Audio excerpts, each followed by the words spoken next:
ইরানকে ঘিরে মধ্যপ্রাচ্যে উত্তেজনা যেন নতুন মোড় নিচ্ছে।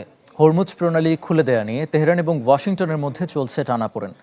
সরাসরি আলোচনা না হলেও মধ্যস্থতাকারীদের মাধ্যমে যোগাযোগ অব্যাহত রয়েছে।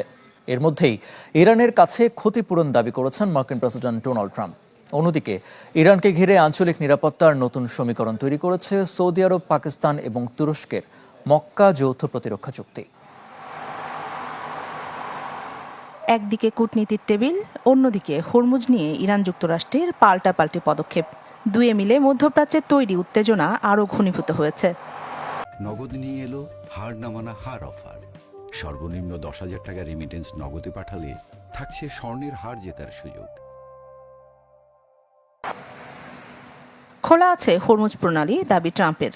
এমনকি সমুদ্রপথটিতে যুক্তরাষ্ট্রের পূর্ণ নিয়ন্ত্রণ রয়েছে, এ দাবিও করেছেন মার্কিন প্রেসিডেন্ট। ইরানের বিরুদ্ধে মার্কিন নৌ অবরোধকে ইস্পাতের দেয়াল হিসেবেও অভিহিত করেছেন তিনি। এছাড়া ইরানের কাছে যুদ্ধ, হামলা ও বিক্ষোভে নিহতদের জন্য ক্ষতিপূরণ চেয়েছেন তিনি। হরমুজের নিয়ন্ত্রণ নিয়ে মার্কিন প্রেসিডেন্ট আত্মবিশ্বাসী বাণী দিলেও বাস্তব চিত্র ভিন্ন। শিপ ট্র্যাকিং প্রতিষ্ঠান কেপলারের তথ্যমতে গত সপ্তাহে হরমুজে বাণিজ্যিক জাহাজ চলাচল ছিল খুবই কম, যা চলতি সপ্তাহে আরও কমেছে। শুক্রবার পারাপার হয় 15টি, শনিবার 11টি এবং রোববার এই সংখ্যা নামে 6টিতে। জাহাজ চলাচলের এই তথ্যই বলে দেয় হরমুজে এখনও স্বাভাবিক হয়নি নৌ চলাচল। এদিকে মধ্যপ্রাচ্যের সামরিক উপস্থিতি আরও জোরদার করেছে ওয়াশিংটন। মার্কিন সেন্ট্রাল কমান্ডের দাবি, ইরানের বিরুদ্ধে নৌ অবরোধ কঠোরভাবে কার্যকরে অঞ্চলটিতে 20টির বেশি মার্কিন যুদ্ধজাহাজ মোতায়েন রয়েছে।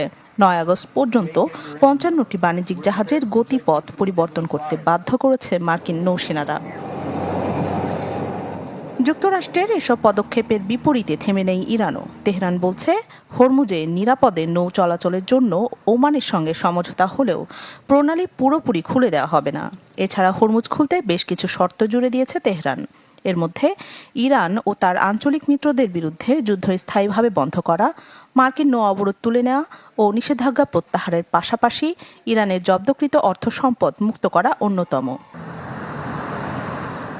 যুদ্ধ শুরুর পর থেকেই হরমুজকে চাপের হাতিয়ার হিসেবে ব্যবহার করছে ইরান। অন্যদিকে প্রণালীটি ঘিরে সামরিক ও অর্থনৈতিক চাপ অব্যাহত রেখেছে যুক্তরাষ্ট্র। এর সঙ্গে যুক্ত হয়েছে সৌদি আরব, পাকিস্তান ও তুরস্কের নতুন প্রতিরক্ষা সমীকরণ। হরমুজ সংকট এখন আর শুধু ইরান যুক্তরাষ্ট্রের দ্বন্দ্বে সীমাবদ্ধ নেই। এর সঙ্গে জড়িয়ে গেছে বৈশ্বিক তেল সরবরাহ, উপসাগরীয় নিরাপত্তা এবং মধ্যপ্রাচ্যের নতুন সামরিক ভারসাম্য।